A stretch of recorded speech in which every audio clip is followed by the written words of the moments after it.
Hi everyone, welcome in my YouTube channel eco accounts tutorial by Zeenat. अपने क्या व्यष्टि अर्थशास्त्र की बुक चल रही थी 12th क्लास में। उसके अंतर्गत अपन ने पहला पार्ट पढ़ लिया। सेकंड चैप्टर चल रहा था अपना। पहले चैप्टर कितने नंबर का था? 6 नंबर का था।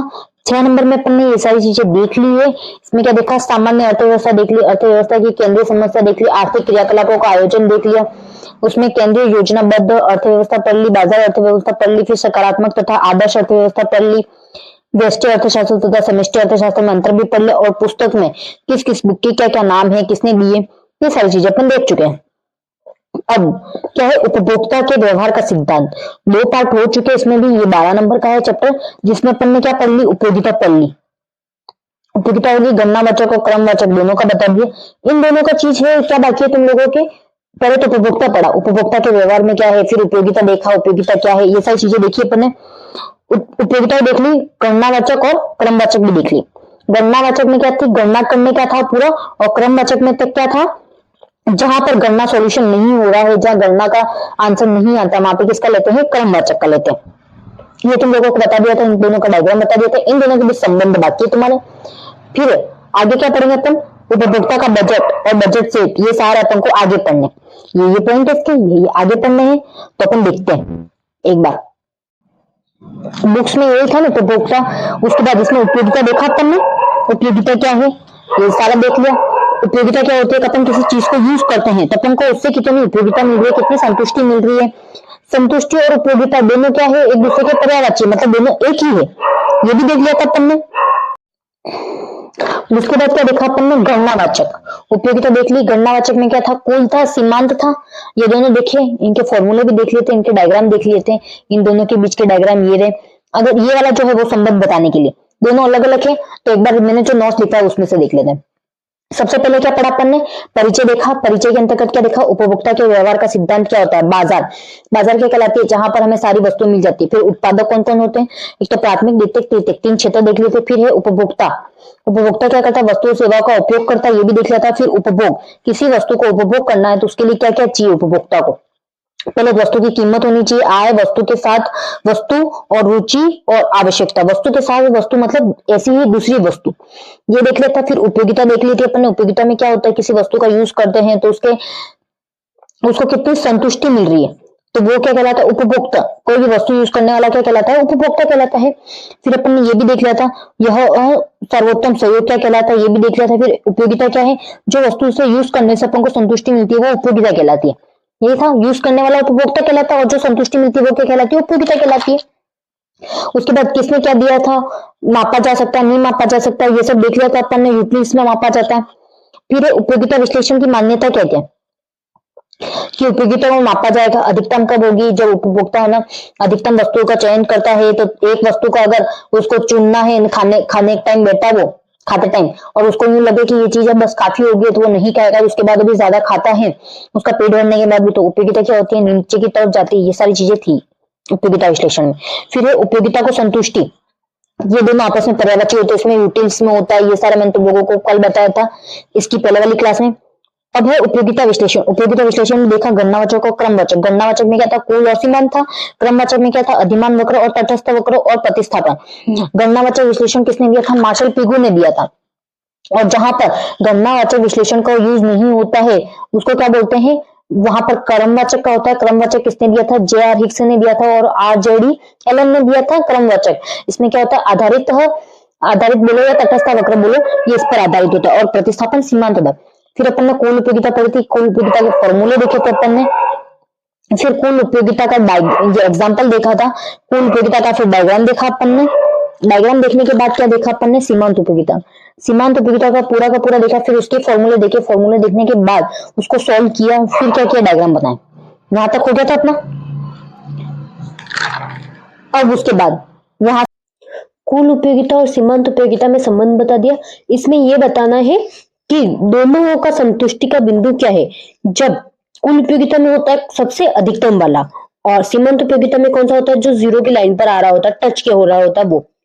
तो इन दोनों का संतुष्टि का बिंदु ये रहा जिस पर लाइन की है। सेम ऐसा ही बनाना है तुम लोगों को, अगर संबंध पूछ ले। और इस संबंध का वापस से एक्सप्लेनेशन लिख रखा है। फिर पढ़ा था हास्यमान उपयोगिता नियम। अपन किसी भी चीज को यूज करते हैं तो उसमें क्या होता है कि उस चीज को यूज करने से उसका जो उपयोग होता है वो बढ़ता रहता है। उसका मतलब फोन भी चलाते हैं तो उसकी कैपेसिटी गिरती रहती है, थोड़ा टाइम बाद वो चार्ज जल्दी उतरने लग जाता है, पहले जल्दी उतरता है चार्ज, तो डिफरेंट आते रहते हैं। तो वैसे ही फिर अपने हास्यमान उपयोगिता नियम का क्या बनाया अपन ने, डायग्राम बनाया। फिर ये हो गया। फिर हास्यमान उपयोगिता नियम की मान्यता क्या है। फिर एक वस्तु की दिशा में मांग वक्र की उत्पत्ति कैसे हुई है, ये वाला देखा अपन ने। फिर उसका डायग्राम ये रहा। फिर मांग का नियम, अपन जिन वस्तुओं की मांग करते हैं, डिमांड को क्या कहते हैं, मांग का नियम के अंतर्गत आता है, जिसमें एक वस्तु की इस तरफ कीमत। उसके बाद अपन ने ये भी देख लिया था, वस्तु मांग वक्र देख लिया, मांग वक्र कैसे होता है, मांग का नियम यहां तक हो चुका था अपने। उसके बाद उपभोक्ता संतुलन एक वस्तु की स्थिति में, ये देख लिया। उसमें ये फॉर्मूला क्या था, MUN/PN बराबर MUM। सीमांत उपयोगिता अगर x वस्तु है और y वस्तु है तब दोनों में क्या लग जाएगा, x और y लग जाएगा, और कुछ डिफरेंट नहीं है, दोनों सेम है। ये फॉर्मूला बताया था। उसके बाद क्या बताया था मैंने, उसका डायग्राम। फिर है उपभोक्ता संतुलन दो वस्तुओं की स्थिति में। यहां पर क्या था, एक वस्तु की स्थिति में, यहां पर किस में है, दो वस्तुओं की स्थिति में। दो वस्तुओं की स्थिति में भी सेम फॉर्मूला है, MUN/P वाला ही है, और उसके बाद MUY/PY, तो वही है सेम। यहाँ पर ये तालिका बताई थी किस तरीके से बन रही थी, ये तीनों तो देके रखे थे। फिर इसमें क्या कर दिया था, P जो प्राइस है, प्राइस ऊपर देके रखा था। इसमें पहले में तो प्राइस 2 का किया था, 2 का डिवाइड किया था, 10 से 2 का डिवाइड किया था 5, 8 से 2 का डिवाइड किया 4, इस तरीके से चला था। फिर प्राइस 3 था, तो 3 का डिवाइड किससे किया था, 21 से किया था। 21 में 21 से 3 का डिवाइड किया था तो कितना आए थे 7, 18 में 3 का डिवाइड किया था कितने आए थे 6, 15 में किया था तो 5, इस तरीके से चला था। फिर ये डायग्राम बनाया था, और इसका वक्र जो था वो किस तरीके से था, ये जो है वस्तु की क्या बता रहा है, प्राइस बता रहा है, और ये क्या है, एक्स वस्तु है, और दूसरी लाइन क्या बता रही है, वाई बता रही है। इस तरीके से ये पहली लाइन जहाँ टच कर रही है उसको क्या बोला, QN, और दूसरी लाइन टच कर रही है इसको क्या बोला, QY। ये डायग्राम बताया था। फिर अब से है, उसके बाद क्या है, तटस्थ वक्र। अपन ने तटस्थ वक्र पढ़ा। तटस्थ वक्र में क्या पढ़ा, MRS XY बराबर PX/PY, ये देख लिया अपन ने। उसके बाद उसकी विशेषता देख ली, तटस्थ वक्र के लक्षण और विशेषता। उसमें क्या था, पहला तो ढाल नीचे की तरफ होता है, ये देख लो ढाल नीचे की तरफ है। उसके बाद क्या है, ये वक्र उद्नोत्तर होता है, ये देखो उद्नोत्तर है। उसके बाद क्या है, उच्च अधिमान वक्र उच्च संतुष्टि को बताता है, मतलब ऊपर वाला क्या बता रहा है, ज्यादा संतुष्टि बता रहा है। ये एक दूसरे को काटते नहीं है, तो ये काट रहे क्या, एक दूसरे को नहीं काटते, तो ठीक है। तो उसका डायग्राम चाहो तो तुम लोग ऐसे बना सकते हो, फिर ऐसे, ये नहीं काट रहे, ये लिख सकते हो तुम। फिर अपन ने क्या पढ़ा, एक तटस्थ वक्र या अधिमान वक्र हम की मानचित्र देखा। उसमें मानचित्र ये रहा, पहला संतुष्टि, फिर दूसरी, तीसरी, चौथी, मतलब ऊपर वाला जो है वो अधिक संतुष्टि दे रहा, दूसरा वाला उससे ज्यादा, उससे ज्यादा, सबसे ज्यादा यहाँ पे संतुष्टि पूछे तो एक बार I4 है उसको मिल रही। फिर है तटस्थ वक्र की विशेषता देखी। तटस्थ वक्र की विशेषता में बंडल देखा, फिर उपभोक्ता बजट देखा। उसके बाद अधिमान वक्र या तटस्थ वक्र की विशेषता में क्या था, ढाल ऋणात्मक होता तो मैंने ऋणात्मक बनाया। फिर अनधिमान वक्र है या मूल बिंदु हो के उन्नोत्तर होते, उन्नोत्तर मतलब ये ऊपर की तरफ इस तरीके से हो तो उसको उन्नोत्तर बोलते हैं। फिर अनधिमान वक्र हो तो एक दूसरे को छूते नहीं है, तो ये कभी भी एक दूसरे को नहीं छूते, अलग अलग रहते हैं। और क्या बोल रहे हैं, ऊंचा उपभोक्ता जो तटस्थ वक्र होता है वो क्या करता है, ऊंची संतुष्टि प्रदान करता है, मतलब जो ये ऊपर वाला है वो सबसे ज्यादा संतुष्टि प्रदान करता है, ये देख लिया अपन ने। फिर उसके बाद देखा एक दिष्ट अधिमान। एक दिष्ट अधिमान क्या होता है कि दो वस्तु है तो दो वस्तुओं के बीच में तुलना करना, ये देखा था, यही देखा था ना। फिर बजट रेखा, बजट रेखा मैंने बता दिया था, अभी पढ़ा था अपन ने इसकी पहली वाली क्लास में। क्या था, बजट रेखा क्या होती है, जिसमें सारा अमाउंट होता है उसको क्या करना, काउंट करना और काउंट करके रखना, ठीक है, और फिर उसी को उसके हिसाब से खर्च करना, यही था। फिर ये बजट समूह है, ये भी मैंने तुम लोगों को बना दिया था। सारी वस्तुओं का क्या करना, बजट बनाना, उसको क्या कहलाता है, बजट समूह कहलाता है। फिर ये बजट रेखा में परिवर्तन कैसे होता है, बजट रेखा में परिवर्तन या तो एक तो वस्तु में परिवर्तन हो जाए, एक वस्तु में परिवर्तन हो जाए, दूसरी वाय में परिवर्तन हो जाए, और तीसरा क्या है, आय में परिवर्तन हो, एक्स में, वाय में, और क्या बोल रहा है, आय में परिवर्तन, तीनों में, एक्स वस्तु, वाय वस्तु और आय में परिवर्तन। बजट, बजट का फॉर्मूला है P X/PY, ये सेम है उसका डायग्राम। फिर ये बजट रेखा, बजट रेखा में कैसे परिवर्तन होता है, किसका होता है, ये तीनों बता दिया। और तीनों में परिवर्तन के लिए पहला क्या बोल रहा है, एक्स वस्तु के कुछ भी हो रहा है, परिवर्तन हो रहा है, बढ़ रहा है। दूसरे में क्या हो रहा है, वाय वस्तु में। और अगले में क्या बोल रहा है, आय में परिवर्तन। फिर तटस्थ वक्र क्या बोल रहा है कि इन दोनों की विशेषता बता रहे हैं। तो यहाँ पर जब भी तटस्थ वक्र क्या बोल रहा है, बजट रेखा को छूता है, तो वो क्या कहता है, प्रतिस्थापन सीमांत दर कहलाती है। क्या कहलाती है, प्रतिस्थापन सीमांत दर कहलाती है। और प्रतिस्थापन सीमांत दर का फिर फॉर्मूला देखा था अपन ने, और ये देखा था। अब था क्या, मांग। मांग में क्या क्या चीजें, मांग के नियम में है, मांग वस्तु की वह मात्रा है जिसे विशेष कीमत व विशेष समय अवधि में उपभोक्ता खरीदने के लिए तैयार होता है। मांग क्या होती है, कोई भी वस्तु की चीज अपन मांगते हैं, नहीं मांगते, डिमांड करते हैं, तो वही क्या है, मांग है। तो कोई भी वस्तु हो सकती है, उसकी उसकी मांग करने से पहले अपन क्या देखते हैं, उसकी कीमत देखते हैं और उसका विशेष समय अवधि। मतलब अपन कोई भी चीज है, एक्सपायरी डेट देखते कि नहीं देखते, अपन को पता है कि इतने टाइम तक चलती है, तो उसके हिसाब से अपन लेते हैं। एक्सपायरी डेट जिसकी खत्म होने वाली होती है, उस चीज को नहीं खरीदते, दूसरी खरीदते हैं, कभी ज्यादा टाइम तक चल जाए यूं करके, तो वो भी देखते हैं। और क्या करते हैं, उपभोक्ता उसको उसको ये सारी चीजें देखने के बाद क्या करता है, खरीदने के लिए तैयार होता है। उदाहरण के लिए यह कहना कि मेरी दूध की मांग 2 लीटर है अशुद्ध है, और वाक्य यह होगा कि मेरी दूध की मांग 2 लीटर प्रतिदिन है, जब दूध का की कीमत कितनी थी, 40 रुपए। अब तुम लोगों ने देखा होगा अभी कितनी है, 60 रुपए, कहीं इससे ज्यादा भी होगी, जरूरी नहीं है कितनी ही हो।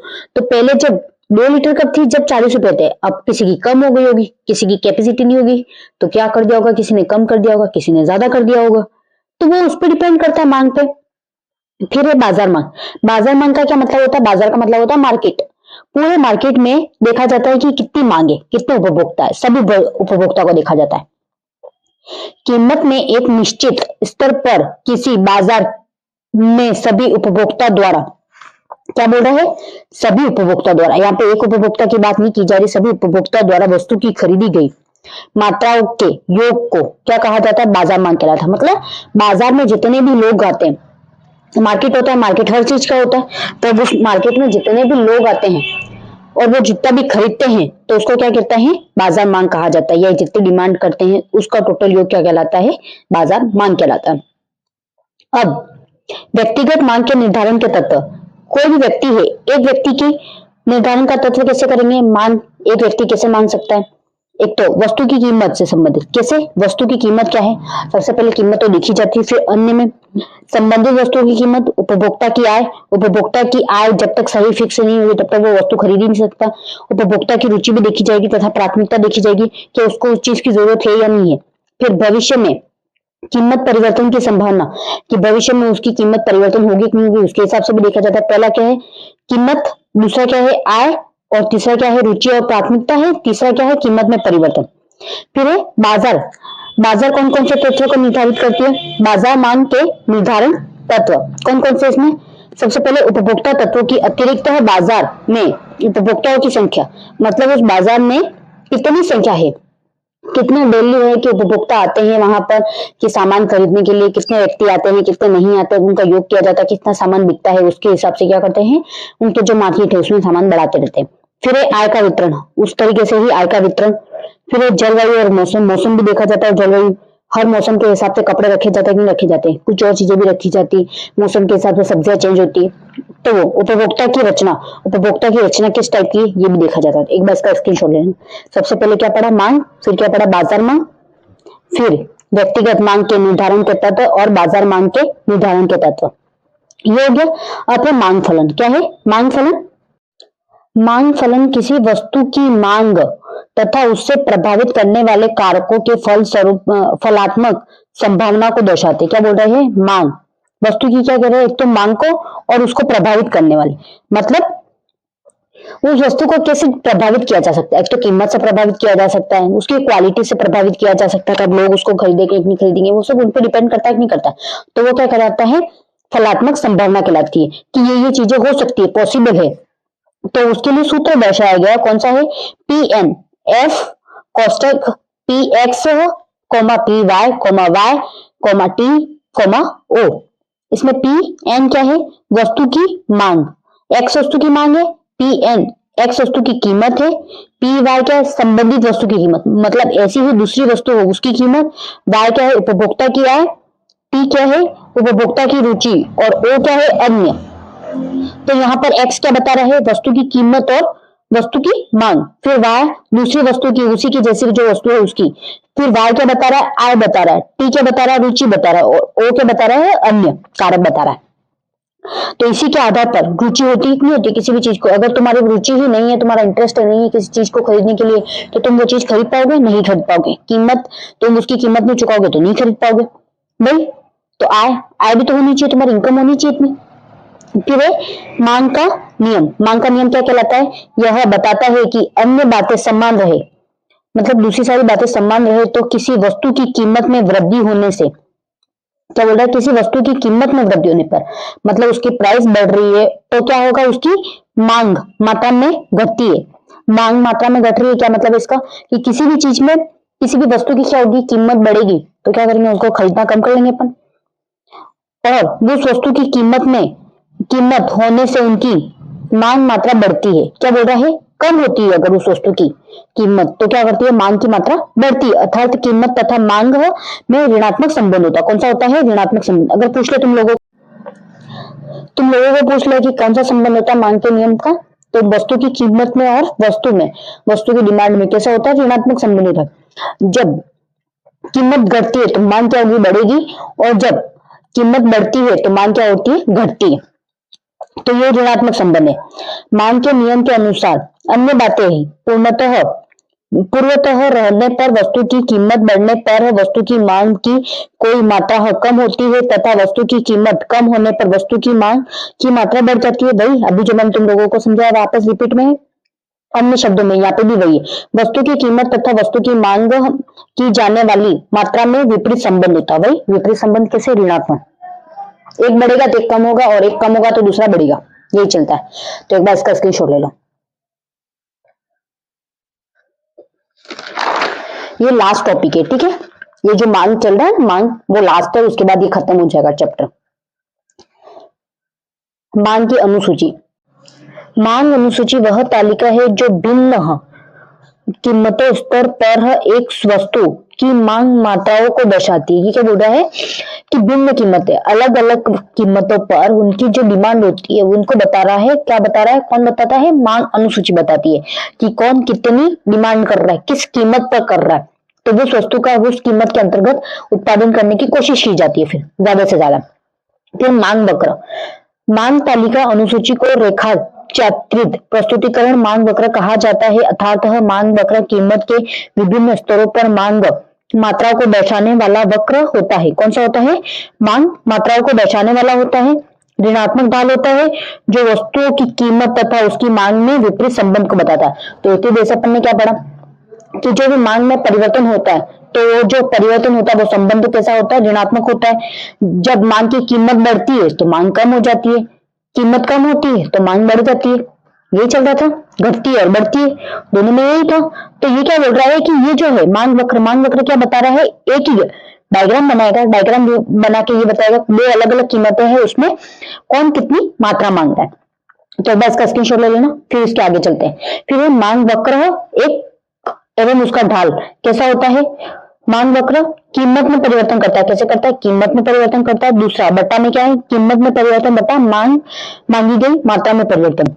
मत क्या कर रहा है, एक तो कीमत में परिवर्तन कर रहा है, बट्टा मांगी गई मात्रा में परिवर्तन, मतलब प्राइस जो है उसमें परिवर्तन और मांगी गई उससे मात्रा में क्या डिफरेंट आया वो। तो उसके लिए डायग्राम देखो, यहाँ पे दो वस्तुएं ली, दो वस्तुओं में पहले Q1 और Q2 रखा, यहाँ पे P1 और P2। अब जब P2 क्या था, ज्यादा था, तब उसकी मात्रा क्या थी, मतलब P2 कम हुई, कीमत क्या हुई, कम हुई, तो क्या हुई, मात्रा बढ़ गई, बढ़ी नहीं बढ़ी, ये देखो यहां तक आ रही है। और वही P1 ज्यादा थी, कीमत क्या थी, ज्यादा थी, तो क्या थी, Q1 कम था, Q2 से कम ही था ना। तो ये बता रहा है कि नहीं बता रहा, तुम लोगों को क्या बता रहा है, क्वालिटी बता रहा है, क्वांटिटी मात्रा क्या हो रही है, कम हो रही नहीं हो रही है। जब कीमत कम थी तो क्या होती, मात्रा ज्यादा थी, और जब कीमत ज्यादा थी तब क्या हो रही है, मात्रा कम हो रही है। तो यहाँ पर देखो ये ढाल कैसा है, ऋणात्मक है, डीडी क्या है, ऋणात्मक। तो एक बार इसका स्क्रीनशॉट ले लेना। फिर इसका फॉर्मूला क्या होता है, मांग वक्र का ढाल डेल्टा पी बटा डेल्टा क्यू, मतलब कीमत में परिवर्तन बटा मांगी गई मात्रा में परिवर्तन। फिर है मांग वक्र का ढाल ऋणात्मक होने का कारण क्या क्या होता है, मतलब ये जो नीचे की तरफ आ रहा है तो ऋणात्मक ही हुआ, तो उसमें देखो ऊपर से नीचे की हो रहा है कम हुआ, तो इसमें कारण क्या क्या है वो भी तो पता होना चाहिए। पहला है हासमान उपयोगिता नियम है, हासमान सीमांत उपयोगिता नियम मैंने तुम लोगों को पहले पढ़ाया था। जब वस्तु का यूज करना चालू करते हैं तो उसमें उपयोगिता धीरे धीरे क्या होती है, कम होती है, तो उसमें हास घटता रहता है, तो वो सीमांत उपयोगिता नियम। फिर प्रतिस्थापन प्रभाव ये भी पढ़ा था कि दूसरी वस्तु में प्रतिस्थापन करना। आय का प्रभाव, उपभोक्ता की आय कितनी है और उपभोक्ता की संख्या, उपभोक्ता प्रतिस्थापन वस्तु की तरफ जा रहा है आगे क्या उसी वस्तु में रह रहा है, वो उस पर डिपेंड करता है। फिर है मांग के नियम के अपवाद। अपवाद क्या है, अपवाद का मतलब ये है कि ऐसी कौन सी वस्तु है जिनकी वजह से मांग की जो डिमांड है उस पर डिफरेंट पड़ता है। प्रतिष्ठापित सूचक वस्तुएं, मतलब प्रतिष्ठान, प्रतिष्ठान की कोई भी चीज होती है, जैसे प्रतिष्ठान पुराने जमाने से चलती हुई आ रही है वो वस्तु होती है, एक गिफिन वस्तु होती है, ठीक है। और एक होती है आपातकालीन स्थिति, और दूसरी क्या होती है, दिखावे के लिए दी गई वस्तु। कुछ होती है कि जिसके लिए दिखावा चल रहा हो, दिखावे के लिए वस्तु का मतलब क्या होता है, तुम सोचो एक बार कि किसी वस्तु पे क्या करना, एक वस्तु गिफ्ट कर देना दिखावे के लिए, भले वो वस्तु कुछ काम की हो या नहीं हो, बट वो वस्तु उसके लिए फ्री मिल रही है तो लोग खरीदेंगे। या दिखावे के लिए दिखावटी सामान होता है, तुम लोगों को आजकल पता है चाइना का क्या होता है, दिखावटी होता है, तो उस तरीके का कि एक बार यूज कर सकते हैं अपन, फिर बाद में यूज करेंगे कि नहीं करेंगे पता नहीं, चलेगी कि नहीं चलेगी, तो वो सब उसी में आता है ना। सस्ती होती है दिखावट के लिए, उसकी क्या होती है कीमत कम होती है, इसलिए लोग ज्यादा खरीदना पसंद करते हैं, भले वो चले कि नहीं चले वो बात की बात है, बट ले तो लिए एक बार तो यूज हो गया उनका। और कुछ वस्तु महंगी होती है वो ज्यादा टाइम तक चलती है, जरूरी नहीं वो कम टाइम तक चले, कुछ होती है जो कम टाइम तक चलती है, तो एक बार तो ये स्क्रीनशॉट ले लेना। फिर है मांग में परिवर्तन। अब मांग में परिवर्तन कैसे होता है, मैंने तुम लोगों को पहले ही बताया। मांग में परिवर्तन का क्या कारण होता है, सबसे बड़ा कीमत होता है। क्या होता है, कीमत, कीमत बढ़ती है तो क्या होता है, मांग कम होती है, और कीमत घटती है तो मांग क्या होती है, बढ़ती है। तो यहाँ पर कीमत के समान रहने पर किसी अन्य कारक में परिवर्तन होता है। यहाँ पे क्या बोल रहा है, इसमें कीमत में परिवर्तन क्या बोल रहा है, मांग में परिवर्तन कैसे हो रहा है, कीमत नहीं बढ़ रही, न तो कीमत बढ़ रही है न कम हो रही, कीमत क्या रह रही है, समान रह रही है। क्या हो रही है, कीमत समान रह रही है, तब वस्तु की मांग किसी अन्य कारण, मतलब कोई भी और कारण हो सकता है कि वस्तु जो उपभोक्ता जो खरीदने वाला है उसकी आय में डिफरेंट आ गया होगा, उसकी रुचि में परिवर्तन आ गया होगा, या कुछ और होगा, उसको प्रतिस्थापन वस्तु ज्यादा पसंद आ गई होगी, मतलब उसकी जगह जो दूसरी वस्तु आई है वो, तो हो सकता है तब क्या होती है, मांग घटती या बढ़ती है। तो ये कारण होते हैं। अब है मांग में परिवर्तन। मांग की मात्रा में परिवर्तन कैसे होता है, वस्तु की अपनी कीमत में परिवर्तन के कारण, क्या बोल रहा है यहाँ पर, कीमत में परिवर्तन हो रहा है, किसमें हो रहा है, कीमत में परिवर्तन के कारण वस्तु की मांग में परिवर्तन, जबकि अन्य कारण समान रहते हैं। यहाँ पर क्या बोल रहा है, जब मात्रा में परिवर्तन हो रहा है तब क्या बोल रहा है, कीमत में परिवर्तन हो रहा है, किसमें हो रहा है, कीमत में परिवर्तन हो रहा है, और अन्य कारण क्या रह रहे हैं, समान रह रहे हैं, मतलब वो नो चेंज हो रहे हैं। और मांग में परिवर्तन कब हो रहा है, यहाँ पर ऊपर वाले में क्या बोल रहा है, एक रूल क्या बोल रहा है कि कीमत क्या रह रही है, समान रह रहे हैं, और अन्य कारक क्या हो रहे हैं, चेंज हो रहे हैं। अन्य कारक में मैंने तुम लोगों को बता दिया, उपभोक्ता की आय, उपभोक्ता की रुचि, प्रतिस्थापन वस्तु का इफेक्ट, ये सारी चीजें, ठीक है। अब है एक बार स्क्रीनशॉट ले लेना, नहीं लिया तो। फिर है मांग वक्र पर संचालन तथा मांग वक्र में घिसावट किसका, मतलब ये मांग वक्र जो दिख रहा है तुम लोगों को, डिमांड दिख रहा है ना, डिमांड तो वो ऊपर नीचे कैसे हो सकता है, तो वो देखना है अपन को। मांग वक्र पर क्या बोल रहा है, संचालन से अभिप्राय मांग के विस्तार और सूचक से संकुचन से, सॉरी, इससे है संकुचन से, मतलब वो खिसक भी रहा है या बढ़ रहा है, मतलब ये लाइन कम हो रही है या बढ़ रही है। फिर है मांग का विस्थापन तब होता है जब वस्तु की कीमत में कमी होने पर, क्या बोल रहा है, वस्तु की जो डिमांड है वो क्या हो रही है, कम हो रही है, से वस्तु की मांग की मात्रा में वृद्धि हो रही है। क्या बोल रहा है, वस्तु की जो मांग है उसमें क्या हो रही है, वृद्धि हो रही है, कीमत में कमी होने पर वस्तु की मात्रा बढ़ेगी ही बढ़ेगी। अगला क्या बोल रहा है, मांग में संकुचन, ये विस्तार, विस्तार मतलब ये बढ़ रहा है, ठीक है, ये बढ़ रहा है, आगे जा रहा है। दूसरा क्या हो रहा है, विस्थापन, संकुचन तब होता है जब कीमत में बढ़ोतरी होने पर क्या हो रही है, वस्तु की मांग की मात्रा क्या हो रही है, कम हो रही है, जो डिमांड कर रहे हैं वो कम हो रही है, तो ये अंदर की तरफ जाना, खिसकना, ठीक है। तो बस का स्क्रीनशॉट ले लेना। संकुचन और विस्थापन याद रखना। विस्तार, विस्तार कैसे होगा, मात्रा बढ़ती है तब, और दूसरी मात्रा कम होगी तब क्या होता है, संकुचन होता है। अब देखो यहां पर विस्तार और संकुचन, तीन वस्तुएं ली है, P0, P2 और P1, ठीक है। P0 P यहाँ पे 2 मान लो, ठीक है, और Q, एक तो ये हटा दो, सॉरी, यहाँ पे सेम है मतलब इक्वल है। P0 कम हुई तब क्या हुआ, देखो जब कम हो रही है तो मात्रा बढ़ रही है, बढ़ी। जब वस्तु समान थी तो वो भी क्या होती, मात्रा भी समान थी। जब कीमत बढ़ी तो क्या हुई, मात्रा कम हो गई, हुई 0 पे आ गई। तो ये क्या होगी, विस्तार की। दूसरा क्या बोल रहा है, डिमांड। ये वाला जो है लाइन जा रही है वो क्या के लिए, डीडी है। क्या, कौन सी लाइन, डीडी, ये डीडी को बता रही है। दूसरा यहाँ पर D0 D और D1, मतलब ये समान रह रहा है, यहाँ पर आय समान है। उसके बाद क्या है, वस्तु की y की कीमत और वस्तु की x की मात्रा।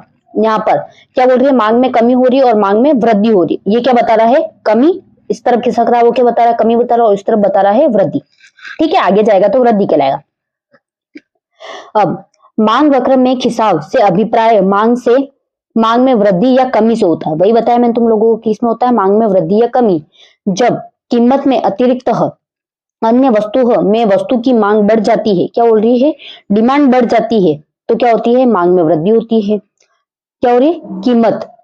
और जब कीमत के अतिरिक्त अन्य कारणों में वस्तु की मांग में क्या हो जाती है, कम हो जाता है, तो उसकी मांग में भी क्या हो जाती है, कमी हो जाती है। तो एक बार इसका स्क्रीनशॉट ले लो। मांग की लोच, किसी कारक में परिवर्तन के कारण हम मांग की मात्रा में आने वाले परिवर्तन के संख्यात्मक माप को क्या कहा जाता है, मांग की लोच।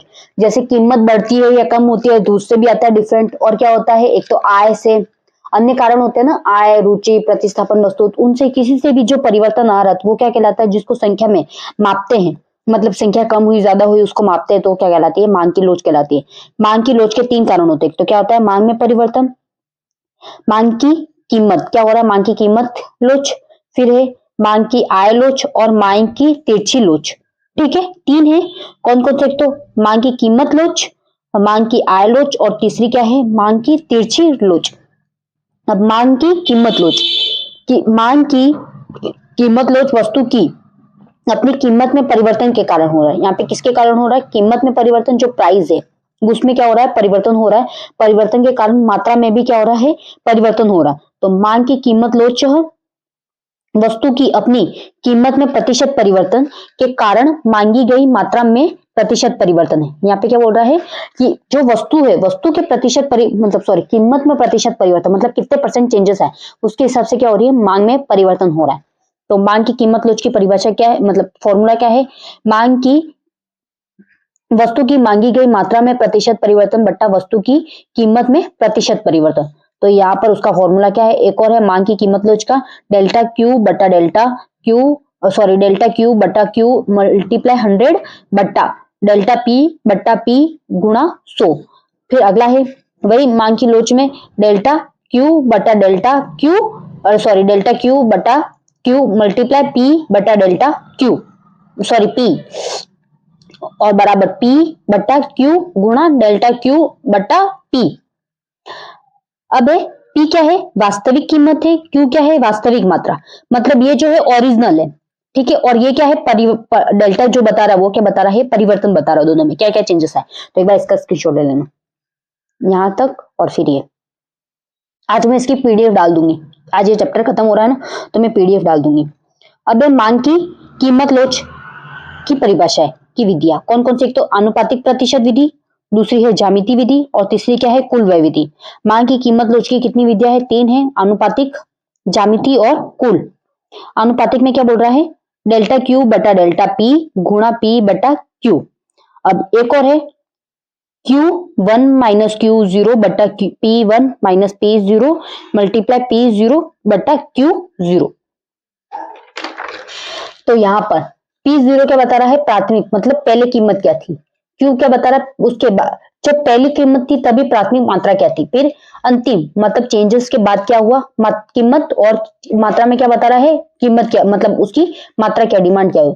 फिर इसमें डेल्टा क्यू क्या बता रहा है, कीमत में परिवर्तन बता रहा है, मांग में परिवर्तन बता रहा है, और डेल्टा पी बता रहा है कीमत में परिवर्तन। फिर ईडी क्या बता रहा है, मांग की लोच बता रहा है, क्या बोल रहा है, मांग की कीमत लोच। इसमें ईडी है मांग में प्रतिशत परिवर्तन बटा कीमत में प्रतिशत परिवर्तन। फिर है मांग में प्रतिशत परिवर्तन, क्या है डेल्टा क्यू बटा डेल्टा क्यू जीरो गुणा 100, और कीमत में प्रतिशत परिवर्तन डेल्टा पी बटा क्यू जीरो गुणा 100। तो इसका देखो डायग्राम, पहला क्या बोल रहा है, ये इसमें 5 होते हैं, ध्यान रखना। एक तो होती है पूर्ण लोचदार, कौन सी होती है पूर्ण लोचदार, ये देखो डायग्राम में 2 डायग्राम बन रहे हैं इसमें, ठीक है। ये है पूर्ण लोचदार का, ये वाला कौन सा है पूर्ण लोचदार का। फिर क्या है इकाई के बराबर इकाई से कम लोचदार, दूसरा क्या बता रहा है, एक तो पूर्ण लोचदार, दूसरा क्या बता रहा है इकाई से कम लोचदार, फिर है इकाई के बराबर लोचदार, फिर है इकाई से अधिक लोचदार। क्या बता रहा है, पहले पूर्ण लोचदार, सेकंड क्या बता रहा है इकाई के बराबर इकाई से कम, इकाई के बराबर और इकाई के अधिक, तीनों बता दिया। कौन सा है, एक तो पूर्ण लोचदार, चौथा जो फर्स्ट है वो क्या है पूर्ण लोचदार, फिर है इकाई के कम, इकाई के बराबर और इकाई से अधिक, ये कीमत और ये मात्रा, ठीक है, याद रह जाएगा। तो एक बार इसका स्क्रीनशॉट ले लो, यहां से लेना ना, फिर यहां पर आज मेरे को याद है मैं डाल दूंगी पीडीएफ। अब मांग की लोच के प्रकार कौन कौन से होते हैं, मांग की लोच के प्रकार, एक तो पूर्ण लोचदार होता है, एक इकाई से अधिक लोचदार, एक इकाई के लोचदार और एक इकाई से लोचदार, एक होता है पूर्ण बेलोचदार, ठीक है। 5 है लोचदार। अब इन 5 लोचदारों को कैसे बताते हैं, पूर्ण लोचदार मानते हैं वो इन्फिनिटी में मानते हैं, किसमें मानते हैं इन्फिनिटी में, इस तरीके से। फिर इकाई से अधिक लोचदार में क्या मानते हैं ईडी, ईडी किससे ज्यादा है, ईडी ज्यादा है, ठीक है। इकाई के बराबर लोचदार में ईडी बराबर क्या होता है 0 1 होता है, कितना होता है ईडी बराबर 1 होता है। और इकाई से लोचदार मतलब कम में होता है ईडी, किससे कम होता है ज्यादा होता है 1 से, और यहाँ पर ईडी कितना होता है 0 होता है, कितना होता है 0 होता है। तो यहाँ पर ये रूल होता है। फिर इसका डायग्राम भी है, ये देखो ये वाला क्या है, सबसे पहले इंफिनिटी बताते हैं, फिर क्या है ईडी, लोच क्या है ज्यादा है किससे 1 से, फिर ईडी बराबर है, लोच बराबर है किसके 1 के, फिर ईडी कम है, लोच कम है क्या है 1 से 1 से कम है, और यहाँ पर ईडी क्या है 0 है। अब मांग की कीमत में लोच में जो प्रभावित करने वाले कारक है कौन कौन से, एक तो वस्तु की प्रकृति, प्रतिस्थापन वस्तु की उपलब्धि, उपभोक्ता की विधियां, उपयोग में स्थागन और क्रेता की आय का स्तर, उपभोक्ता की आदत, किसी वस्तु पर खर्च की जाने वाली आय का अनुमान, कीमत स्तर और समय अवधि।